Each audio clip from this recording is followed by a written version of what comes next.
CM Revanth Reddy Delhi పర్యటన ముగిసింది. 5 రోజుల పాటు ఢిల్లీలో పర్యటించారు. తన 5 రోజుల పర్యటనలో సీఎం రేవంత్ రెడ్డి పలువురు కేంద్ర మంత్రులను కలిశారు. రాష్ట్రానికి రావాల్సిన పెండింగ్ నిధులను విడుదల చేయాలని కోరారు. తెలంగాణ పీసీసీ చీఫ్ గా రేవంత్ రెడ్డి సమయం పూర్తయింది. దీంతో కొత్త పీసీసీ చీఫ్ ఎవరన్న దానిపై రేవంత్ హైకమాండ్ తో చర్చలు జరిపారు. మంత్రివర్గ విస్తరణపైన ఆయన కాంగ్రెస్ అధిష్టానం పెద్దలతో చర్చించినట్లు తెలుస్తోంది. కాంగ్రెస్ జాతీయ అధ్యక్షుడు మల్లికార్జున ఖర్గే కేసీ వేణుగోపాల్తో సమావేశమై పీసీసీ చీఫ్ కేబినెట్ విస్తరణపై చర్చించినట్లు తెలుస్తోంది.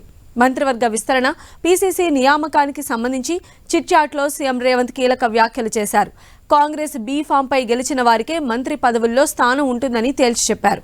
హైకమాండ్తో చర్చలు జరుగుతున్నాయని తెలిపారు. మరిన్ని అప్డేట్స్ కూడా తెలుసుకుందాం. మా ప్రతినిధి గోపి మనకు అందుబాటులో ఉన్నారు. గోపి, తెలంగాణ ముఖ్యమంత్రి సీఎం రేవంత్ రెడ్డి ఢిల్లీ పర్యటన ముగిసింది. 6 రోజుల పాటు ఆయన ఢిల్లీలో పర్యటించారు.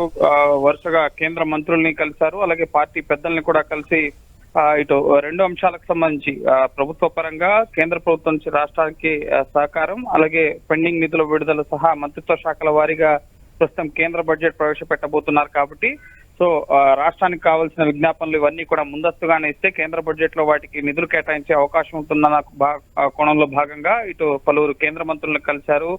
ఇటు మనోహర్ లాల్ ఖట్టర్, అలాగే జేపీ నడ్డా, నితిన్ గడ్కరీతో వరుసగా సమావేశాలయ్యారు. మంత్రిత్వ శాఖల వారీగా ఉన్న అంశాలన్నింటినీ కూడా వారి దృష్టికి తీసుకెళ్లారు. సానుకూల నిర్ణయం వస్తుంది, కేంద్రం నుంచి బడ్జెట్ లో నిధులు కేటాయించే అవకాశం ఉంటుందని చెప్పి ఆశాభావం వ్యక్తం చేశారు. మరోపక్క పార్టీ పరంగా పీసీసీగా ఆయన పదవీ కాలం ముగుస్తోంది జూలై 7వ తారీఖుతో. సో నూతన పీసీసీ నియామకం, అలాగే మంత్రివర్గ విస్తరణతో పాటుగా ఇటు నామినేటెడ్ పదవులు, అలాగే నూతన చేరికలు, వీటన్నిటికి సంబంధించిన అంశాలపైన కూడా కేసీ వేణుగోపాల్, అలాగే ఇటు మల్లికార్జున ఖర్గేతో చర్చించారు. అలాగే అసంతృప్తిగా ఉన్న జీవన్ రెడ్డిని సైతం అలకబోనించి పార్టీ కోసం ఆయన పార్టీలోనే ఉండే విధంగా, ప్రభుత్వాన్ని సుస్థిరంగా 5 ఏళ్ల పాటు కొనసాగించే విధంగా ఎటువంటి చర్యలు తీసుకోవాలన్న అంశానికి సంబంధించి కూడా అధిష్టానంతో చర్చించారు. ఈ రోజు ఉమ్మడి వరంగల్ జిల్లాలో ఆయన పర్యటించబోతున్నారు.